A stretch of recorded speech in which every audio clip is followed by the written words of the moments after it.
اعوذ باللہ من الشیطان الرجیم بسم اللہ الرحمن الرحیم الحمد للہ رب العالمین الرحمن الرحیم مالک یوم الدین ایاک نعبد و ایاک نستعین اہدنا الصراط المستقیم صراط الذین انعمت علیہم غیر المغضوب علیہم ولا الضالین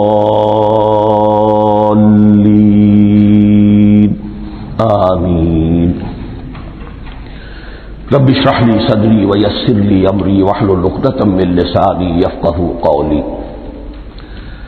اللہم ربنا الہمنا رشدنا واعذنا من شرور انفسنا، اللهم ارنا الحق حقا وارزقنا اتباعه وارنا الباطل باطلا وارزقنا اجتنابه، اللهم ربنا يسر لنا امورنا كلها واتمم لنا بالخير وتقبل منا فانك خير المتقبلين، آمین یا رب العالمین۔ معزز حاضرین اور محترم خواتین، ہم اللہ کے نام سے اس سال کی نماز تراویح کے ساتھ دورہ ترجمہ قرآن کا آغاز کر رہے ہیں۔ اس سے پہلے میں عرض کر چکا ہوں کہ اب میری عمر بھی کافی ہو چکی ہے، قمری حساب سے 68 برس مکمل ہو چکے ہیں، اور مختلف قسم کے عوارض بھی مجھے لاحق ہیں، اور بہت سے احباب نے اور رفقاء نے مشورہ دیا تھا کہ میں اتنا بڑا بوجھ اپنے ذمے نہ دوں، لیکن میں نے خالصتاً توکلاً علی اللہ اس کی ہمت کی، اس کا ارادہ کیا، اس کے لیے اہتمام بھی خصوصاً ہوا ہے۔ مجھے اندازہ ہے کہ اب میرے خیالات کی جو رو ہے وہ اب اتنی تیز نہیں ہے جتنی کبھی ہوا کرتی تھی، کراس ریفرنسز بھی جو ہیں قرآن حکیم کے وہ اتنے مستحضر نہیں ہیں جتنے کبھی ہوتے تھے، بلکہ واقعہ یہ ہے کہ میری زبان بھی بعض اوقات لڑکھڑاتی ہے، اس لیے کہ مجھے جو ادویات استعمال کرنی پڑتی ہیں ان کا اعصاب پر بھی اثر ہوتا ہے، اور جو ہمارے اعضائے رئیسہ ہیں ان پر بھی اثر ہوتا ہے۔ بہرحال ان سب کے الرغم اللہ کا نام لے کر آغاز کر رہے ہیں۔ میری انتہائی نگارش یہی ہے، تیرے نام سے ابتدا کر رہا ہوں۔ ابھی میں نے سورہ فاتحہ کی تلاوت کی اور آپ نے سماعت فرمائی۔ یہ سورہ مبارکہ مصحف کے اعتبار سے تو پہلی سورت ہے ہی، سب کو معلوم ہے، لیکن یہ بھی نوٹ کر لیجئے کہ یہ نزول کے اعتبار سے بھی سب سے پہلی مکمل سورت جو حضور پر نازل ہوئی وہ یہی ہے۔ اس سے قبل متفرق آیات نازل ہوئی، 5 آیتیں سورہ علق کے آغاز میں، کچھ آیتیں سورہ قلم یا سورہ نون کے آغاز میں، کچھ آیتیں سورہ مزمل کی ابتدا کی، کچھ آیتیں سورہ مدثر کے آغاز کی۔ 5ویں وحی تقریباً اس پر اجماع ہے کہ یہ سورۃ الفاتحہ کی ہے، اور یہ مکمل سورت ہے جو حضور پر نازل ہوئی۔ سورۃ الفاتحہ کے معنی ہوئے افتتاحی سورت، فتح یفتح کے معنی ہے کھولنا، مفتاح کنجی کو کہتے ہیں، چابی کو، تو یہ اوپننگ سورہ آف دی قرآن، قرآن حکیم کی افتتاحی صورت۔ ویسے جیسا کہ میں تعارف قرآن کے ضمن میں عرض کر چکا ہوں، عربوں کا یہ مزاج تھا کہ جس چیز سے انہیں خصوصی محبت ہوتی تھی اس کے بہت سے نام رکھتے تھے، اس کے بھی بہت سے نام ہیں۔ سورۃ الفاتحہ سب سے عام ہے، لیکن الکافیہ، الشافیہ، ام القرآن، اساس القرآن، کم سے کم یہ 4 نام تو میں سمجھتا ہوں کہ ہر مسلمان کو مزید معلوم ہونے چاہیے، اور بھی بہت سے نام۔ اس سورہ مبارکہ کی بالاتفاق و بالاجماع 7 آیتیں ہیں، اگرچہ ان کی ترتیب میں کچھ اختلاف ہے۔ ایک رائے یہ ہے، اور یہ رائے امام شافعی کی بھی ہے اور بصرہ کے جو قراء تھے ان کی بھی ہے، کہ آیت بسم اللہ بھی سورہ فاتحہ میں شامل ہے، اس کا جز ہے، وہ اس کو شامل کر کے پھر 7 آیتیں بناتے ہیں، تو آخری جنہیں ہم 2 آیتیں سمجھتے ہیں صراط الذین انعمت علیہم غیر المغضوب علیہم ولا الضالین، وہ ان کے نزدیک ایک آیت ہے۔ تو گویا کہ نتیجہ یہ نکلا کہ آیتوں کی تعداد 7 ہی رہتی ہے۔ امام ابو حنیفہ رحمۃ اللہ علیہ کا موقف اور کوفے کے جو قراء تھے ان کا بھی موقف یہ ہے کہ آیت بسم اللہ نہ سورہ فاتحہ کا جز ہے نہ کسی اور سورت کا جز ہے، سوائے ایک مقام پر جہاں حضرت سلیمان علیہ السلام کا خط جو ہے نقل ہوا ہے، جنہوں نے ملکہ سبا کو لکھا تھا انہ من سلیمان و انہ بسم اللہ الرحمن الرحیم، تو قرآن کے متن میں صرف اسی جگہ پر یہ آیت شامل سمجھتے ہیں، باقی یہ صرف علامت کے طور پر کہ یہاں سے ایک نئی سورت شروع ہو رہی ہے درج کی گئی ہے۔ اس سورہ مبارکہ کو الصلاح قرار دیا گیا ایک حدیث میں، اس کا جو اسلوب ہے وہ دعا کا ہے، اور دعا کے ساتھ اس کی جو مناسبت ہے اور پھر اسی کی وجہ سے ہماری نماز کا یہ جزو لا ینفک بنا دیا گیا، بلکہ ایک حدیث جو میں آپ کو سناؤں گا اس میں اسی کو نماز قرار دیا گیا، الصلاح یہی ہے۔ ویسے وہ حدیث مبارک موجود ہے لا صلاۃ لمن لم یقرأ بفاتحۃ الکتاب، جو شخص سورہ فاتحہ کی تلاوت نہیں کرتا اس کی کوئی نماز نہیں۔ اس کے حوالے سے بھی ہمارے ہاں 2 مسلک ہے، ذکر صرف اس لیے کر رہا ہوں کہ آپ کے علم میں ہو، ان میں کوئی بنیادی فرق نہیں ہے، کسی بھی ایک رائے کا انسان قائل اور حامل ہو سکتا ہے بغیر اس کے کہ دوسرے کو بالکل غلط قرار دے، بلکہ یہ کہ اس کے لیے بھی گنجائش اپنے ذہن میں اور اپنے دل میں رکھے۔ تو ایک رائے یہ ہے کہ یہ میں کیا عرض کر رہا تھا کوئی بھول گیا ہوں،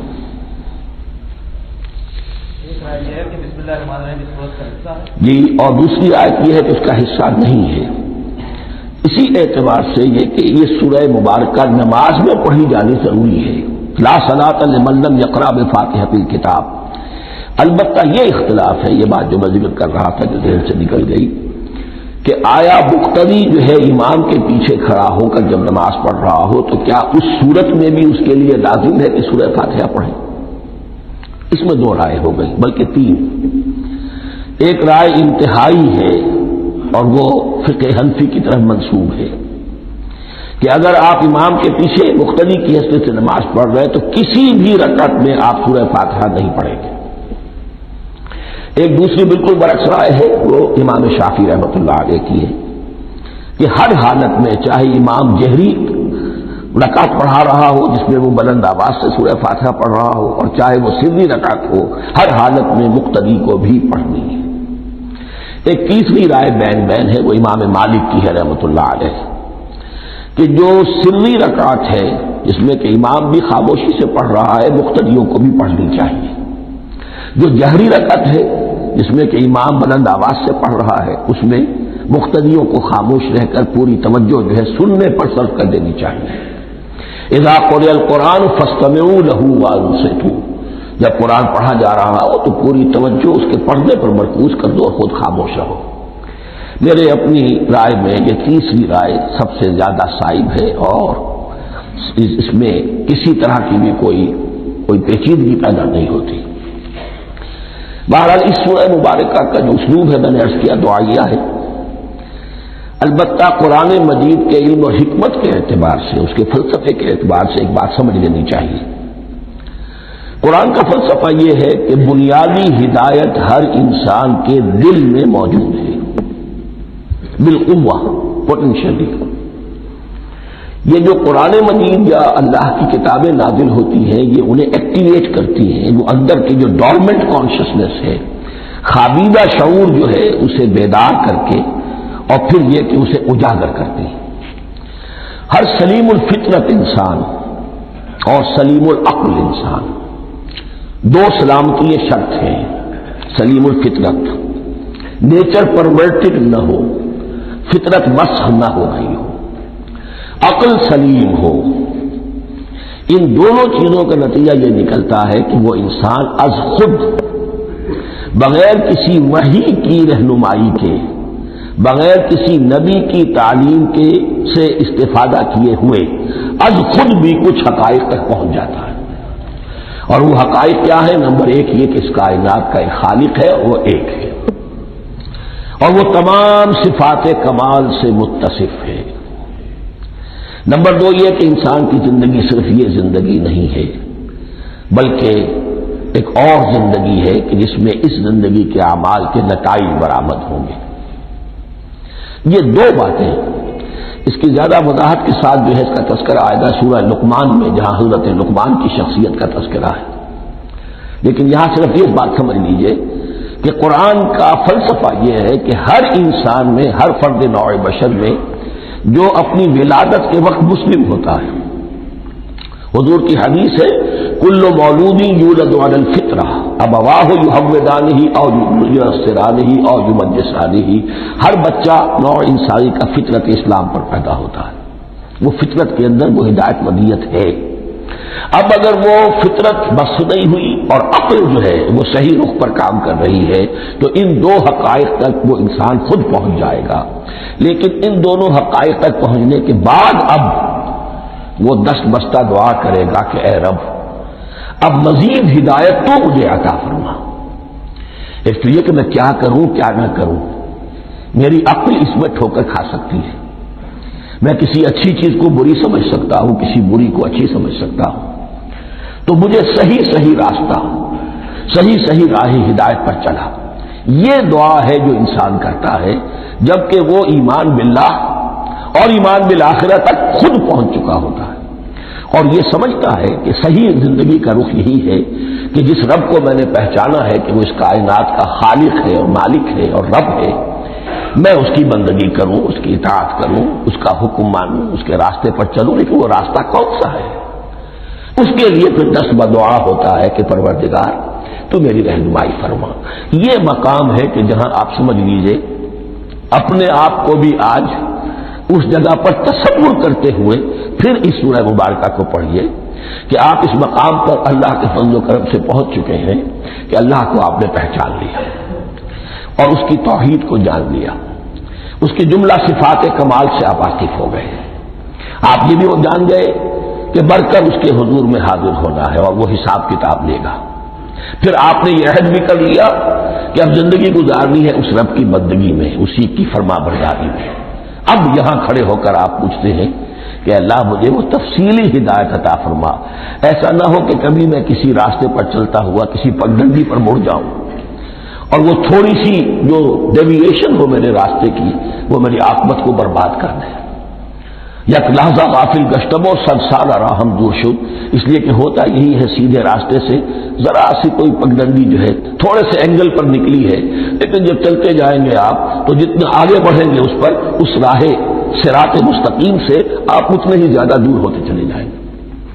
یہ ہے قرآن مجید کے حکمت اور فلسفے کے اعتبار سے اس سورہ مبارکہ کا مقام۔ اب آئیے ہم بسم اللہ کرتے ہیں۔ بسم اللہ الرحمن الرحیم، شروع کرتا ہوں میں اللہ کے نام سے جو رحمان اور رحیم ہے۔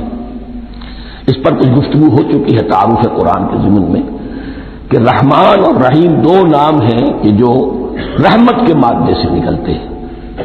رحمان میں اللہ تعالی کی رحمت کا جوش، ہیجانی کیفیت، طوفانی کیفیت، اور رحیم میں اللہ تعالی کی رحمت کا دوام اور تسلسل۔ یہ دونوں کیفیات اللہ کی رحمت میں بیک وقت موجود ہیں جس کا ہم تصور نہیں کر سکتے۔ ہم سمندر کو دیکھتے ہیں متلاطم سمندر ہے، اس میں ہیجان ہے، طوفان ہے۔ دریا کو دیکھتے ہیں کہ وہ سکون کے ساتھ چل رہا ہے، خاموشی سے چل رہا ہے، بہہ رہا ہے، بس تسلسل کے ساتھ بہہ رہا ہے۔ ہم ان دونوں کیفیات کو علیحدہ علیحدہ دیکھتے ہیں تو ہمارا ذہن ان دونوں کو بیک وقت اس کا تصور نہیں کر سکتا، تخیل ممکن نہیں۔ لیکن اللہ کی رحمت کی یہ دونوں شانیں مستقلاً ہر وقت موجود ہیں بیک وقت، اسی لیے ان دونوں کے درمیان کہیں حرف عطف نہیں آئے گا۔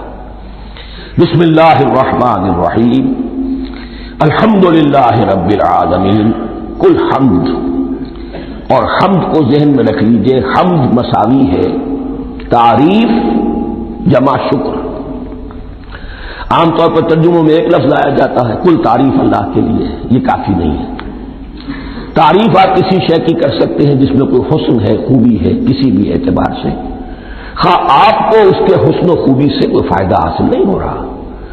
ایک پھول ہے، بہت خوبصورت ہے، بس ٹھیک ہے، خوبصورت ہے، آپ نے کہا تعریف کر دی۔ شکر کرتے ہیں آپ اس شے کا جس سے آپ کو کوئی فائدہ پہنچا ہو، استفادہ ہوا ہو، آپ کی کوئی ضرورت پوری ہوئی ہو، آپ کی کوئی مشکل رفع ہوئی ہو۔ اور آپ دیکھیں گے کہ حمد میں یہ شکر کا پہلو غالب ہے۔ جتنی بھی دعائیں ہیں حضور سے منقول، شکر کے مقام پر وہاں حمد آتا ہے۔ بھوک لگی ہوئی تھی، کھانا کھایا، الحمدللہ الذی اطعمنی وسقانی۔ اب یہاں دیکھیے ترجمہ تعریف نہیں، شکر ہے اس اللہ کا جس نے مجھے کھلایا اور پلایا۔ آپ بیت الخلاء سے باہر آئے، نجاستیں آپ سے دور ہو گئی، طبیعت میں انشراح ہوا، الحمدللہ الذی اذھب عنی الاذی وعافانی۔ وہ شکر ہے اس اللہ کا جس نے اذیت بخشی نے مجھ سے دور کر دی اور مجھے عافیت بخشی۔ تو یہ الحمدللہ رب العالمین اللہ تعالیٰ کا حسن و کمال اور حسن و جمال اپنی جگہ بھی اس انتہا کا ہے کہ جتنی تعریف اس کا حق ہے ہم کر ہی نہیں سکتے، لیکن اس کے احسانات اور انعامات ہم پر اتنے ہیں کہ ہم ان کو بھی گن نہیں سکتے۔ لہذا ایک ہی احصاء ہم نے کر دیا الف لام کے ساتھ، الحمدللہ رب العالمین۔ تمام تعریفیں اور کل شکر اللہ کے لیے ہیں کہ جو تمام جہانوں کا پروردگار ہے، رب ہے، مالک ہے۔ رب میں ایک مفہوم ہوتا ہے ربوبیت کا، اور اس میں مفہوم شامل ہوتا ہے تربیت کا، ربیانی صغیرہ۔ تو مالک ہونا اور تربیت دینا، آپ جس شے کے مالک ہوں گے آپ چاہیں گے اس میں بڑھوتری ہو، اس میں اضافہ ہو، نشو و نما پائے۔ تو یہ دونوں چیزیں آپس میں ایک دوسرے کا جڑی ہوئی ہیں، پروردگار بھی اور مالک بھی۔ عام طور پر عربی میں رب کا لفظ مالک کے لیے آتا ہے، رب البیت، رب الدار، رب المال۔ تو مالک وہاں پر ظاہر بات ہے کہ اس سے مراد کیا ہے، مال والا، گھر والا، گھر کا مالک۔ تو کل شکر اور کل تعریف اس اللہ کے لیے ہے جو تمام جہانوں کا مالک بھی ہے اور پروردگار بھی ہے۔ الرحمن الرحیم، رحمان ہے اور رحیم ہے۔ اب دوبارہ اس کی میں وضاحت نہیں کروں گا۔ مالک یوم الدین، یوم دین کا مختار مطلق ہے۔ دین عربی زبان میں کہتے ہیں بدلے کو، دناہم کما دانو، کما تدینو تو دانو، یہ کہاوت ہے۔ جیسے اردو میں ہم کہتے ہیں جیسا کرو گے ویسا بھرو گے، کما تدینو تو دانو، تو یہ ہے بدلہ۔ اس کا بنیادی مفہوم جو ہے وہ بدلہ ہے۔ تو بدلے کا ایک دن ہے جس دن فیصلہ ہوگا کہ کون کیا کما کر لایا ہے، اسے کیا بدلہ ملنا چاہیے۔ آیا اس کا برائیوں کا پلڑا بھاری ہے کہ اسے سزا ملنی چاہیے، یا اس کی حسنات اور نیکیوں کا پلڑا بھاری ہے کہ اسے جزا ملنی چاہیے، اس کا انعام اور اکرام کے ساتھ معاملہ کیا جانا چاہیے۔ وہ ایک دن ہے، اسے ہم یوم القیامہ کہتے ہیں۔ اور لیکن اصل بات جو یہاں کہی گئی، یعنی ایک جملے میں تین باتوں کا اعتراف ہو رہا ہے۔ بعث بعد الموت، ایک دن آئے گا کہ ہم مرنے کے بعد تمام انسان اٹھا لیے جائیں گے، پھر حساب و کتاب، پھر اللہ کے ہاں حاضری ہوگی اور حساب کتاب ہوگا۔ اور تیسرا یہ کہ اس حساب کتاب کے دن کا مختار مطلق اللہ ہے، یعنی کسی اور کو اپنے ذہن میں سہارا بنا کر آپ زندگی گزاریں کہ وہ مجھے چھڑا لے گا، یا وہ ہستی جو ہے اتنی زوردار ہے کہ وہ مجھے بچا لے گی، اس سے اپنے دل کو، اپنے ذہن کو بالکل پاک کر لیجیے۔ مالک یوم الدین، ایک دوسری جگہ پر قرآن میں آیا ہے، اس روز کوئی پکارنے والا پکارے گا، لمن الملک اليوم للہ الواحد القہار، آج کے دن کس کا اختیار مطلق ہے؟ اور پھر کہا جائے گا اللہ کے لیے، الواحد قہار، جو پوری طرح چھایا ہوا ہے، بس تولی ہے۔ تو مالک یوم الدین، جو جزا و سزا کے دن کا مالک ہے۔ اب یہاں سے کلام ایک رخ بدل رہا ہے۔ ابھی تک تو یہ غائبانہ انداز میں کلام ہو رہا ہے، اللہ سے خطاب نہیں آیا اس میں ابھی۔ الحمدللہ رب العالمین الرحمن الرحیم مالک یوم الدین۔ اب خطاب ایاک نعبد و ایاک نستعین، ہم صرف تیری ہی بندگی کرتے ہیں اور کریں گے، اور ہم صرف تجھ ہی سے مدد مانگتے ہیں اور مانگیں گے۔ یہ ترجمہ میں کیوں کر رہا ہوں کہ یہ فعل مضارع ہے۔ عربی زبان میں فعل مضارع حال اور مستقبل دونوں کو کور کرتا ہے۔ ایاک کا جو ہے مفعول فاعلی جو ہے، مفعول جو ہے اس میں ضمیر مفعولی اسے پہلے لا کر حشر کا مضمون پیدا ہو گیا۔ ہم تیری بندگی کرتے ہیں نہیں، ہم تیری ہی بندگی کرتے ہیں اور کریں گے۔ حال میں ترجمہ کیجئے تو یہ اظہار حال ہے، اور مستقبل میں ترجمہ کیجئے تو یہ عہد ہے، قول و قرار ہے، بہت بڑا معاہدہ ہے۔ وَإِيَّاكَ نَسْتَعِينُ، اور صرف تجھی سے مدد مانگتے ہیں اور مانگیں گے۔ اس میں بھی حال کا ترجمہ اظہار حال، اللہ کرے کہ واقعی ہمارا حال وہی ہو، جب ہم یہ الفاظ کہتے ہیں تو واقعتاً ہم اس پر پورے اتر رہے ہوں کہ اسی کی بندگی کر رہے ہوں اور اسی سے ساری استعانت و استمداد کر رہے ہیں۔ جہاں تک مستقبل کا تعلق ہے وہ پھر ایک عہد ہے، اهدنا الصراط المستقیم، یہ مقام وہ آ گیا کہ یہاں تک تو اے پروردگار ہم پہنچ گئے تیرے فضل سے، تیرے کرم سے۔ فطرت سلیمہ بھی تیری عطا کردہ تھی، عقل سلیم بھی تیری ودیعت کردہ تھی، ان دونوں کی روشنی سے ہم یہاں تک تو پہنچ گئے۔ اب ہماری جو ضرورت ہے، احتیاج ہے، وہ کیا ہے؟ اهدنا الصراط المستقیم، ہدایت بخش ہمیں سیدھے راستے کی۔ یہاں دو باتیں سمجھ لیجئے، انفرادی سطح پر انسان کے لیے نہ معلوم کتنے مرحلے آتے ہیں ہر روز کہ جس میں وہ ایک ٹھٹک کر کھڑا ہو جاتا ہے، یہ کروں یا یہ کروں، دو آلٹرنیٹو سامنے آ رہے ہیں، فیصلہ کرنا مشکل ہو رہا ہے، قدم قدم پر ہدایت کی ضرورت ہے۔ اور اجتماعی طور پر نوع انسانی تین بڑے بڑے تمدنی مسائل میں واقعہ یہ ہے کہ تسلیم کر لیا جانا چاہیے کہ عقل انسانی اس کو راستہ نہیں دکھا سکتی۔ عام معاشرتی سطح پر مرد اور عورت کے درمیان حقوق اور اختیارات کا کیا توازن ہو، ناممکن ہے، انسان طے نہیں کر سکتا۔ انسان یا مرد ہے یا عورت ہے، عورت سوچے گی اپنے جذبات کا، اپنے خیالات کا لحاظ رکھے گی، مرد کے جذبات و احساسات کا اس کا کوئی تصور ہی ممکن نہیں۔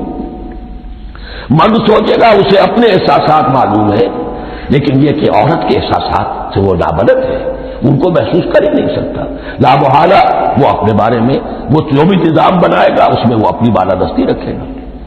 وہ تو ایک ہی ہستی ہو سکتی ہے کہ جو دونوں کی خالق ہے، مرد کی بھی عورت کی بھی، اور اس کو دونوں سے محبت ہے، دونوں کا خیر خواہ ہے، دونوں کا رب ہے، دونوں کو پروان چڑھانا چاہتا ہے۔ اسی طرح فرد اور معاشرہ یا ریاست، حکومت اور ریاست ہمیشہ یہ چاہتی ہے کہ سارے اختیارات ہمارے ہاتھ میں آ جائیں، ٹوٹلیٹیرین سوسائٹی ہو، بس ہم حکم دیں اور لوگ اس پر چلیں۔ افراد یہ چاہتے نہیں، ہمیں آزادی ہونی چاہیے۔ اب آپ دیکھیے کہ دنیا میں کتنے جھگڑے چلتے ہیں اسی پر، فریڈم فریڈم فریڈم۔ وہ فریڈم واقعتاً اپنی جگہ پر ایک شے ہے، افراد کی آزادی ہونی چاہیے، لیکن افراد کی آزادی اتنی نہ ہو جائے کہ وہ مادر پدر آزاد ہو جائے، کوئی قانون، کوئی قاعدہ، کوئی اخلاقی، کوئی حدود و قیود جو ہے ان کا پابند نہ رہے۔ تو اب کہاں ہے وہ نقطہ اعتدال کہ جس میں انسان کی انفرادی آزادی، انفرادی اختیار اور ادھر اجتماعی مصلحتیں جو ہیں ان کو بیلنس کیا جا سکے؟ انسان طے نہیں کر سکتا، صرف اللہ ہی اس کے لیے نظام دے سکتا ہے۔ تیسرا مسئلہ ہے سرمایہ اور محنت، اس میں کیا توازن ہو؟ سرمایہ اور محنت دونوں مل کر کچھ بنا رہے ہیں، کچھ پروڈیوس کر رہے ہیں۔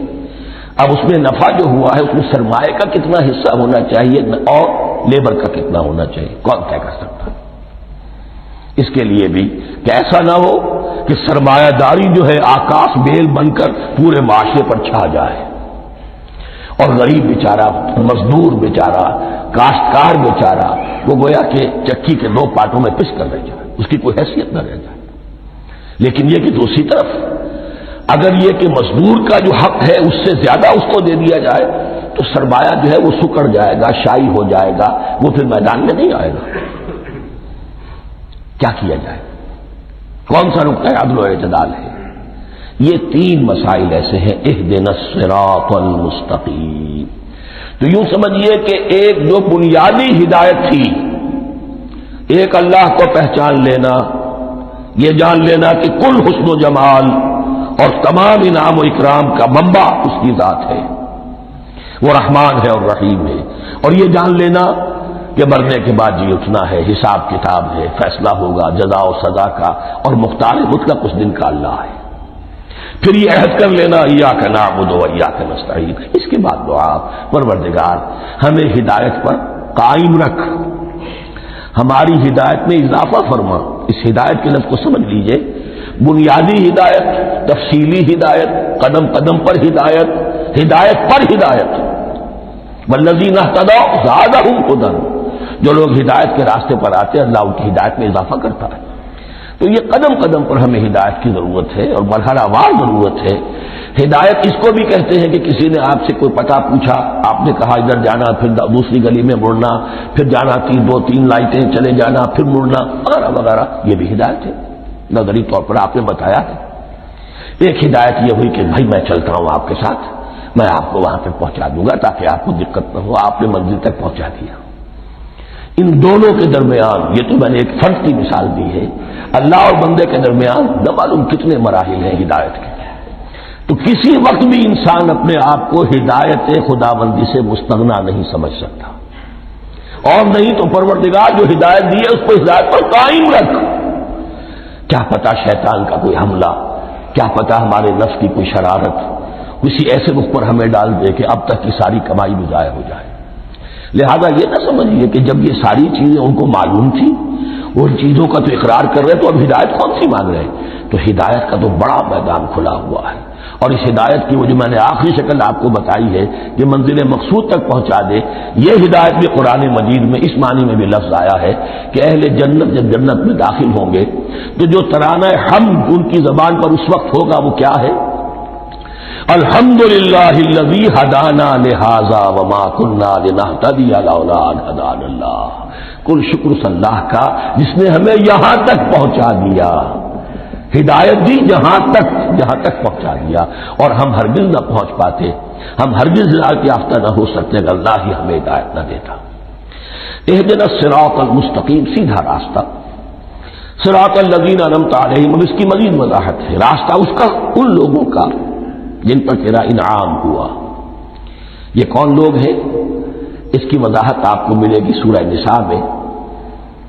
من یطع اللہ والرسول فاولئک مع الذین انعم اللہ علیہم من النبیین والصدیقین والشہداء والصالحین. 4 طبقات ہیں منعم علیہم جن پر اللہ کا انعام ہوا ہے. چوٹی پر انبیاء کرام، اس کے بعد صدیقین کرام، اس کے بعد شہداء عظام، اس کے بعد عام صالح مسلمان صالح ہو. یہ بیس لائن ہے. اس سے اوپر کا درجہ شہداء کا ہے، اس سے اوپر کا درجہ صدیقین کا ہے، اور پھر اس سے اوپر کا درجہ انبیاء کا ہے. انبیاء میں سے پھر وہ بھی ہوتے ہیں کہ جو اولو العزم میں من الرسل ہیں. لیکن یہ 4 طبقات ہیں، ان کے راستے پر ہمیں چلا. غیر المغضوب علیہم ولا الضالین، جو مغضوب علیہم نہیں ہوئے، جن پر تیرا غضب نہیں ہوا. اور غضب ہوتا ہے ان پر کہ جو ہدایت کے واضح ہونے کے بعد ہدایت کو ترک کر دیں، وہ ہے مغضوب علیہم. جنہیں ہدایت مل گئی ہو، ہدایت کو پہچان لیا ہو، پھر اپنی شرارت نفس کی وجہ سے، اپنی نفسانیت کی وجہ سے، اپنے تکبر کی وجہ سے، اپنے حسد کی وجہ سے وہ اس حق کو رد کر دے، اس کو ترک کر دے، ان پر اللہ کا غضب آتا ہے. اور اس میں اس کی بہت بڑی مثال تاریخ کے اعتبار سے یہودی ہے. اللہ نے انہیں ہدایت دی، کتابیں عطا کی، تورات، انجیل، زبور، سینکڑوں نبی ان میں مبعوث کیے. 1400 برس تک نبوت کا تار ٹوٹا ہی نہیں، مسلسل. ابتدا میں بھی 2 نبی، موسیٰ اور ہارون، اور اختتام پر بھی 2 نبی، عیسیٰ اور یحییٰ علیہ الصلاۃ والسلام. اور ان کے مابین کوئی لمحہ نہیں آیا ہے تاریخ بنی اسرائیل میں جبکہ کوئی نہ کوئی نبی موجود نہ ہو. لیکن انہوں نے اپنی شرارت نفس کی وجہ سے ہدایت تورات سے بھی منہ موڑا، اور پھر سب سے بڑی بات یہ کہ ہدایت محمدی سے، ہدایت قرآنی سے بھی صلی اللہ علیہ وسلم منہ موڑا. وہ ہے مغضوب علیہم ولا الضالین، اور نہ ہی گمراہ ہوئے. یہ لفظ جو آتا ہے عربی زبان میں گمراہ کا بھی ہے اور تلاش حق میں بھٹکنے والے کا بھی ہے. ایک وہ شخص ہے جس پر حق ابھی واضح نہیں ہوا، وہ تلاش میں ہے، اس کے لیے بھی ضال کا لفظ آئے گا. اسی طرح کوئی شخص کسی کے عشق اور محبت میں ایسا ہو جائے، دیوانہ ہو جائے، اس کو بھی ضال کہتے ہیں. یعنی اس کے اوپر جذبات کا اتنا غلبہ ہو گیا ہے کسی کی محبت اور عشق کی بنا پر. تو حضور کے لیے یہ لفظ آیا ہے وَوَجَدَكَ ضَالًّا فَهَدَىٰ. اور یہ تو سورۃ الضحیٰ ہے، اکثر بیشتر لوگوں کو یاد ہوگی. تو یہ جو ضلال کا لفظ ہے اس میں سمجھ لیجئے ضروری نہیں ہے کہ وہ گمراہ ہو، بلکہ وہ بھی کہ جو ابھی راہ ہدایت کی طلب میں اس کے حصول کے لیے اس کی تلاش میں کوشاں ہے، اور وہ بھی کہ جو کسی مغالطے کی وجہ سے حق سے منحرف ہو جائے۔ یہ بھی جان لیجئے کہ ایک ہے بدنیتی، تکبر، حسد، حق کو جان کر پہچان کر رد کر دینا یا چھوڑ دینا یا ترک کر دینا، ایک ہے کسی غلطی میں کسی جذبات کے اندر آ کر کسی غلم کے اندر مبتلا ہو کر اور حق سے منحرف ہو جانا۔ اس کی جو سب سے بڑی مثال ہے وہ نصارہ ہے، عیسائی ہے۔ حضرت مسیح کو انہوں نے مانا لیکن غلم کیا، یہ لفظ آئے گا آگے، لا تغلوا فی دینکم، اپنے دین میں غلم نہ کرو۔ جیسے ہمارے ہاں بھی بعض لوگ ہیں جو حضور صلی اللہ علیہ وسلم کی تعریف میں، حضور صلی اللہ علیہ وسلم کے ساتھ اپنی محبت کے اظہار میں غلو کر جاتے ہیں۔ یہ انتہا درجے کو ہو گیا تھا حضرت مسیح علیہ السلام کے ماننے والوں میں، اور اس کی بنا پر انہوں نے تثلیث کا عقیدہ ایجاد کر لیا اور حضرت مسیح علیہ السلام کو اللہ کا بیٹا بنا دیا۔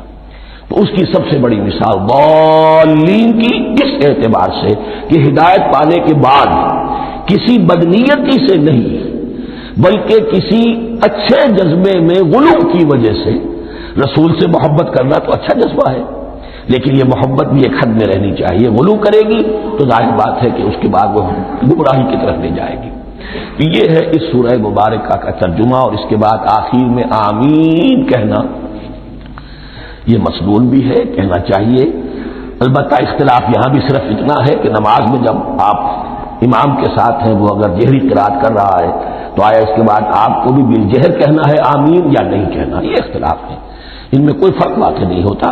یہ چیز متفق علیہ کہ کہنا ہے آمین، بلکہ یہ آمین تو یہودیوں میں ہے، یہ آمین جو ہے یہ عیسائیوں میں بھی ہے، ان کی بھی جو لارڈس پریئر ہے اس کے بعد آمین، وہ آمین کہتے ہیں، وہ فرق وہ لفظ ایک ہی ہے، اس لیے کہ عبرانی زبان اور عربی زبان یا تو ہم یہ کہہ سکتے ہیں کہ دونوں بہنیں ہیں، کوئی ایک مشترک زبان تھی ان کی ماں جس کی یہ دو بیٹیاں ہیں، اور یا یہ کہنا پڑے گا کہ عربی زبان کی ماں جو ہے وہ عبرانی زبان ہے۔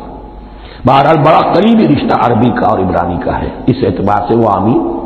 اب آپ کو معلوم ہے ہم السلام علیکم وہ کہتے ہیں، وہ سلام کہتے ہیں، فرق کیا ہے؟ وہ تو تلفظ کا فرق ہے۔ اسی طریقے سے اور بہت سے الفاظ ہیں، میں بعد میں بتا۔ اب میں اس سورہ مبارکہ کے بارے میں خاص حدیث آپ کو سنانا چاہتا ہوں، اور اسی سے در حقیقت جو امام ابو حنیفہ کا موقف ہے رحمۃ اللہ علیہ، اس کی حقانیت مزید مبرہن ہو جائے گی۔ یعنی کیا کہ آیت بسم اللہ سورہ فاتحہ کا جز نہیں ہے، سورہ فاتحہ الحمدللہ رب العالمین سے شروع ہوتی ہے۔ وہ میں آپ کو بتانا بھول گیا کہ جن کے نزدیک سورت کا جز ہے وہ پھر جہری قرات میں بسم اللہ الرحمن بھی بلند آواز سے کہیں گے، اور جن کے نزدیک سورہ فاتحہ کا جز نہیں ہے وہ نہیں کہیں گے، وہ الحمدللہ رب العالمین سے قرات کریں گے۔ تو کوئی فرق نہیں ہے بنیادی۔ یہ حدیث جو ہے یہ مسلم شریف میں ہے اور حدیث قدسی ہے، اس کے راوی حضرت ابو ہریرہ ہے رضی اللہ تعالی عنہ، اور اس حدیث نے اس سورت کے مضامین کا نہایت عمدہ تجزیہ کر دیا ہے۔ حدیث کے الفاظ سن لیجئے، قسمت الصلاۃ بینی و بین عبدی نصفین، اللہ تعالیٰ فرما رہے ہیں، حدیث قدسی ہے، میں نے نماز کو، صلاۃ کو اپنے اور اپنے بندے کے درمیان آدھا آدھا تقسیم کر لیا، فنصفھا لی ونصفھا لعبدی، اس کا نصف جو ہے وہ میرے لیے ہے اور نصف جو ہے وہ میرے بندے کے لیے ہے، ولعبدی ما سأل، اور جو میرے بندے نے مانگا میں اسے دوں گا، میرا وعدہ ہے یا میں نے اسے دیا۔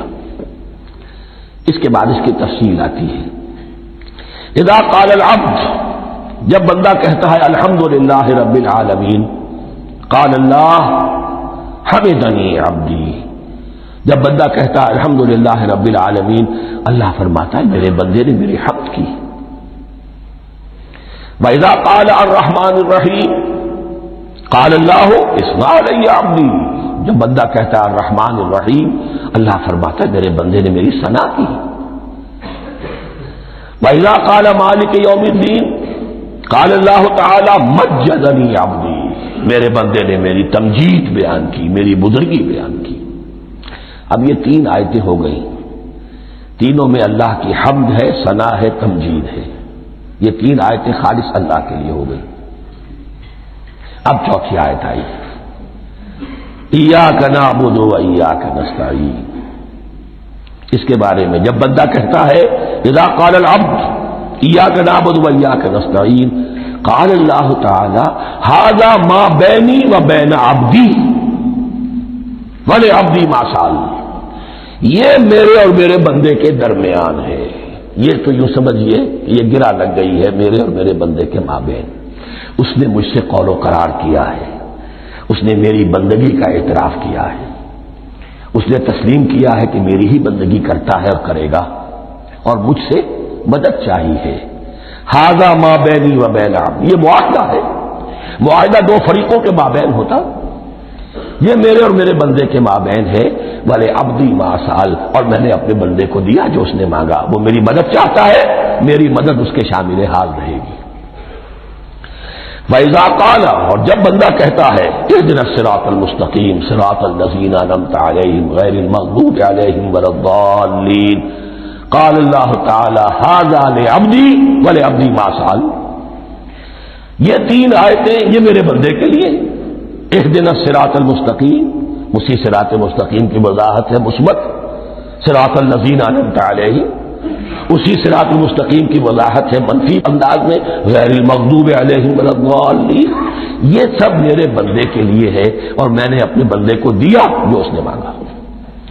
اس کو میں نے ایک مرتبہ یہ ترازو کی شکل میں اس کو لکھوایا تھا. دیکھیے یہ ایاک نعبد و ایاک نستعین، یہ ہے وہ ترازی کی وہ ڈنڈ. واو جو ہے ایاک نعبد و ایاک نستعین، واو جو ہے گویا کہ وہ مٹھ ہے جس سے کہ ترازو کو پکڑا جاتا ہے. ادھر ایک پلڑا ہے جس کی تین آیتیں ہیں الحمدللہ رب العالمین الرحمن الرحیم مالک یوم الدین. اس کا نتیجہ کیا نکلا؟ ایاک نعبد. آپ نے شاید یہ سنا بھی ہو، ایک بہت ہی عمدہ قرات کا جو ریکارڈ ہے قاری عبدالباسط عبدالصمد کا، وہ یہیں سے چل کر سورہ فاتحہ کی قرات کر کے ایاک نعبد پر آ کر رکتا ہے. الحمدللہ رب العالمین الرحمن الرحیم مالک یوم الدین ایاک نعبد. گویا کہ یہاں یہ صورت بالکل ہاف ہو گئی ہے.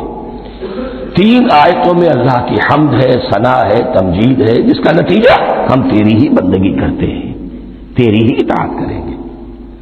لیکن اب اس کے بعد سوال ایاک نستعین، اسی کی جو استعانت کیا درکار ہے ہمیں؟ ہدایت. ہدایت سب سے بڑی استعانت ہے، ہدایت ہی تو سب سے بڑی مدد ہے. اهدنا الصراط المستقیم صراط الذین انعمت علیہم غیر المغضوب علیہم ولا الضالین. یہ ایاک نستعین کے حکم کے ساتھ یہ تین آیتیں آ گئیں. اهدنا الصراط المستقیم صراط الذین انعمت علیہم غیر المغضوب علیہم ولا الضالین. قسمت الصلاة بینی و بین عبدی نصفین فنصفها لی ونصفها لعبدی ولعبدی ما سأل. اللہ تعالیٰ اس سورہ فاتحہ کا جو اصل مفہوم ہے وہ بھی ہمارے ذہنوں پر، ہمارے شعور کی سطح پر اسے اجاگر کیے رکھے. ہمیں توفیق دے کہ جب بھی پڑھیں، جب بھی سنیں تو وہ کیفیت اگر ہو جائے. اس لیے کہ ایک حدیث ہے کہ الصلاۃ معراج المومنین، نماز تو اہل ایمان کے حق میں معراج کے درجے میں ہے. اس حوالے سے ہم یہ سمجھ سکتے ہیں کہ کوئی وقت ایسا آ سکتا ہے